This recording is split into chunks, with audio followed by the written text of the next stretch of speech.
Segundo Samuel, capítulo 3. Durou muito tempo a guerra entre a casa de Saul e a casa de Davi. Davi se ia fortalecendo, porém os da casa de Saul se iam enfraquecendo. A família de Davi em Hebrom. Em Hebrom nasceram filhos a Davi. O primogênito foi Amnon, de Ainoã, a Jezreelita. O segundo, Quiliabe, de Abigail, viúva de Nabal, o Carmelita. O terceiro, Absalão, filho de Maaca, filha de Talmai, rei de Gesur. O quarto, Adonias, filho de Agite. O quinto, Cefatias, filho de Abital. O sexto, Itrião, de Eglá, mulher de Davi. Estes nasceram a Davi em Hebrom. Abner faz aliança com Davi. Havendo guerra entre a casa de Saul e a casa de Davi, Abner se fez poderoso na casa de Saul. Teve Saul uma concubina cujo nome era Rispa, filha de Aiá. Perguntou Isbosete a Abner: por que coabitaste com a concubina de meu pai? Então se irou muito Abner por causa das palavras de Isbosete e disse: sou eu cabeça de cão para ajudar? Ainda hoje faço beneficência à casa de Saul teu pai, a seus irmãos e a seus amigos, e te não entreguei nas mãos de Davi? Contudo me queres hoje culpar por causa desta mulher. Assim faça Deus segundo lhe parecer a Abner, se, como jurou o Senhor a Davi, não fizera eu, transferindo o reino da casa de Saul e estabelecendo o trono de Davi sobre Israel e sobre Judá, desde Dan até Berseba. E nenhuma palavra pôde Isbosete responder a Abner, porque o temia. Então, de sua parte, ordenou Abner mensageiros a Davi, dizendo: de quem é a terra? Faze comigo aliança, e eu te ajudarei em fazer passar-te a ti todo o Israel. Respondeu Davi: bem, eu farei aliança contigo, porém uma coisa exijo. Quando vieres a mim, não verás a minha face, se primeiro me não trouxeres a Mical, filha de Saul. Também enviou Davi mensageiros a Isbosete, filho de Saul, dizendo: dá-me de volta minha mulher Mical, que eu desposei por 100 prepúcios de filisteus. Então Isbosete mandou tirá-la a seu marido, a Paltiel, filho de Laís. Seu marido a acompanhou, caminhando e chorando após ela até Baurim. Disse Abner: vai-te, volta. E ele voltou. Falou Abner com os anciãos de Israel, dizendo: outrora procuráveis que Davi reinasse sobre vós. Fazei-o, pois, agora, porque o Senhor falou a Davi, dizendo: por intermédio de Davi, meu servo, livrarei o meu povo das mãos dos filisteus e das mãos de todos os seus inimigos. Da mesma sorte falou também Abner aos ouvidos de Benjamim, e foi ainda dizer a Davi, em Hebrom, tudo o que agradava a Israel e a toda a casa de Benjamim. Veio Abner ter com Davi em Hebrom, e 20 homens com ele. Davi ofereceu um banquete a Abner e aos homens que com ele vieram. Então disse Abner a Davi: levantar-me-ei e irei para ajuntar todo o Israel ao rei, meu senhor, para fazerem aliança contigo. Tu reinarás sobre tudo que desejar a tua alma. Assim despediu Davi a Abner e ele se foi em paz. Joabe mata a Abner à traição. Eis que os servos de Davi e Joabe vieram de uma investida e traziam consigo grande despojo. Abner, porém, já não estava com Davi em Hebrom, porque este o havia despedido e ele se fora em paz.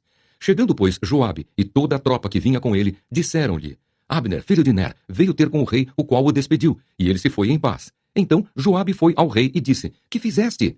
Eis que Abner veio ter contigo. Como, pois, o despediste, indo-se ele livremente?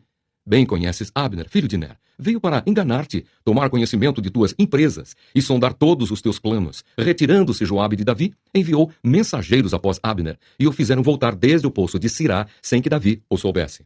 Tornando, pois, Abner a Hebrom, Joabe o tomou à parte no interior da porta, para lhe falar em segredo, e ali o feriu no abdômen, e ele morreu. Agindo assim Joabe em vingança do sangue de seu irmão Asael.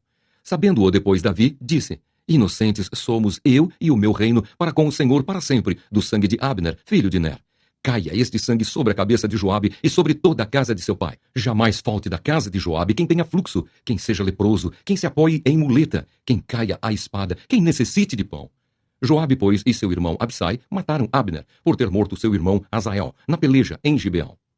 Davi lamenta a morte de Abner. Disse, pois, Davi a Joabe e a todo o povo que com ele estava: rasgai as vossas vestes, cingi-vos de panos de saco e ide pranteando diante de Abner. E o rei Davi ia seguindo o féretro. Sepultaram Abner em Hebrom, o rei levantou a voz e chorou junto da sepultura de Abner. Chorou também todo o povo. E o rei, pranteando a Abner, disse: teria de morrer Abner como se fora um perverso? As tuas mãos não estavam atadas, nem os teus pés carregados de grilhões. Caíste como os que caem diante dos filhos da maldade, e todo o povo chorou muito mais por ele. Então veio todo o povo fazer que Davi comesse pão, sendo ainda dia. Porém Davi jurou, dizendo: assim me faça Deus o que lhe aprouver, se eu provar pão ou alguma coisa antes do sol posto. Todo o povo notou isso e lhe pareceu bem, assim como lhe pareceu bem tudo quanto o rei fez. Todo o povo e todo Israel naquele mesmo dia ficaram sabendo que não procedera do rei que matassem a Abner, filho de Ner. Então disse o rei aos seus homens: Não sabeis que hoje caiu em Israel um príncipe e um grande homem?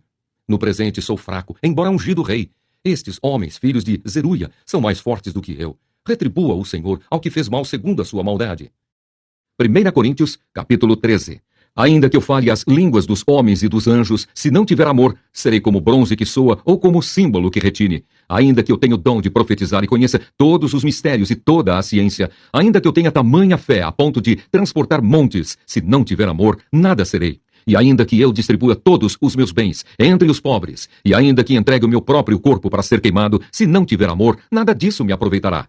O amor é paciente, é benigno. O amor não arde em ciúmes, não se ufana, não se ensoberbece, não se conduz inconvenientemente, não procura os seus interesses, não se exaspera, não se ressente do mal, não se alegra com a injustiça, mas regozija-se com a verdade. Tudo sofre, tudo crê, tudo espera, tudo suporta. O amor jamais acaba, mas havendo profecias, desaparecerão. Havendo línguas, cessarão. Havendo ciência, passará, porque em parte conhecemos e em parte profetizamos. Quando, porém, vier o que é perfeito, então o que é, em parte, será aniquilado.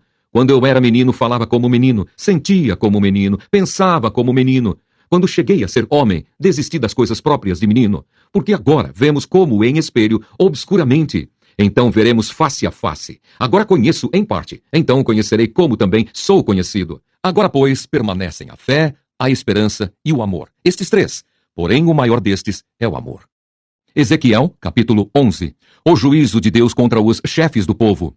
Então o Espírito me levantou e me levou à porta oriental da casa do Senhor, a qual olha para o oriente. À entrada da porta estavam 25 homens. No meio deles vi a Jazanias, filho de Azur, e a Pelatias, filho de Benaías, príncipes do povo. E disse-me: Filho do homem, são estes os homens que maquinam vilezas e aconselham perversamente nesta cidade, os quais dizem: Não está próximo o tempo de construir casas. Esta cidade é a panela, e nós a carne. Portanto, profetiza contra eles, profetiza, ó filho do homem. Caiu, pois, sobre mim o Espírito do Senhor e disse-me: Fala. Assim diz o Senhor: Assim tendes dito, ó casa de Israel, porque quanto às coisas que vos surgem à mente, eu as conheço. Multiplicastes os vossos mortos nesta cidade, e deles enchestes as suas ruas. Portanto, assim diz o Senhor Deus: Os que vós matastes e largastes no meio dela são a carne, e ela a panela. A vós outros, porém, vos tirarei do meio dela. Temestes a espada, mas a espada trarei sobre vós, diz o Senhor Deus. Tirar-vos-ei do meio dela, e vos entregarei nas mãos de estrangeiros, e executarei juízos entre vós. Caireis à espada, nos confins de Israel, vos julgarei, e sabereis que eu sou o Senhor. Esta cidade não vos servirá de panela, nem vós servireis de carne no seu meio. Nos confins de Israel vos julgarei, e sabereis que eu sou o Senhor. Pois não andastes nos meus estatutos, nem executastes os meus juízos. Antes fizestes segundo os juízos das nações que estão em redor de vós. Ao tempo em que eu profetizava, morreu Pelatias, filho de Benaías. Então caí com o rosto em terra, clamei em alta voz e disse: Ah, Senhor Deus, darás fim ao resto de Israel? Promessa da restauração de Israel. Veio a minha palavra do Senhor dizendo: Filho do homem, teus irmãos, os teus próprios irmãos, os homens do teu parentesco e toda a casa de Israel, todos eles são aqueles a quem os habitantes de Jerusalém disseram: Apartai-vos para longe do Senhor. Esta terra se nos deu em possessão. Portanto dize: Assim diz o Senhor Deus: Ainda que os lancei para longe entre as nações, e ainda que os espalhei pelas terras, todavia lhes servirei de santuário por um pouco de tempo nas terras para onde foram. Dize ainda: Assim diz o Senhor Deus: Hei de ajuntá-los do meio dos povos, e os recolherei das terras para onde foram lançados, e lhes darei a terra de Israel. Voltarão para ali e tirarão dela todos os seus ídolos detestáveis e todas as suas abominações. Dar-lhes-ei um só coração, espírito novo porei dentro deles. Tirarei da sua carne o coração de pedra e lhes darei coração de carne, para que andem nos meus estatutos e guardem os meus juízos e os executem. Eles serão o meu povo e eu serei o seu Deus. Mas, quanto àqueles cujo coração se compraz em seus ídolos detestáveis e abominações, eu farei recair sobre sua cabeça as suas obras, diz o Senhor Deus. Então os querubins elevaram as suas asas, e as rodas os acompanhavam.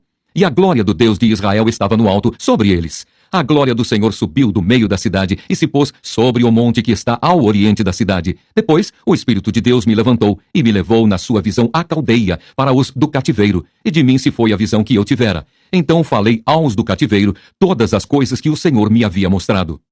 Salmo 50. A essência do culto a Deus. Salmo de Asaf.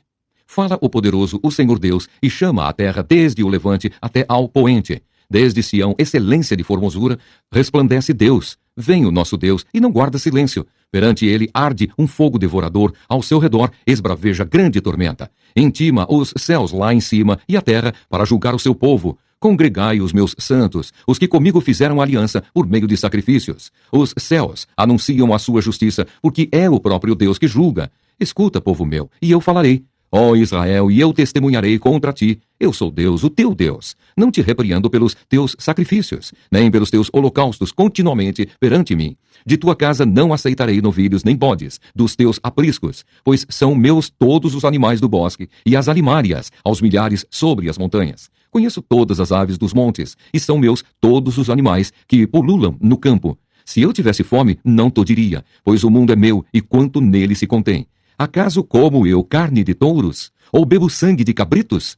Oferece a Deus sacrifício de ações de graças, e cumpre os teus votos para com o Altíssimo. Invoca-me no dia da angústia, eu te livrarei e tu me glorificarás. Mas ao ímpio diz Deus, de que te serve repetires os meus preceitos e teres nos lábios a minha aliança, uma vez que aborreces a disciplina e rejeitas as minhas palavras? Se vês um ladrão, tu te comprases nele, e aos adúlteros te associas. Soltas a boca para o mal, e a tua língua trama enganos. Sentas-te para falar contra teu irmão e difamas o filho de tua mãe. Tens feito estas coisas, e eu me calei. Pensavas que eu era teu igual, mas eu te arguirei e porei tudo à tua vista. Considerai, pois, nisto, vós que vos esqueceis de Deus, para que não vos despedace sem haver quem vos livre. O que me oferece sacrifício de ações de graças, esse me glorificará. E ao que prepara o seu caminho, dar-lhe-ei que veja a salvação de Deus.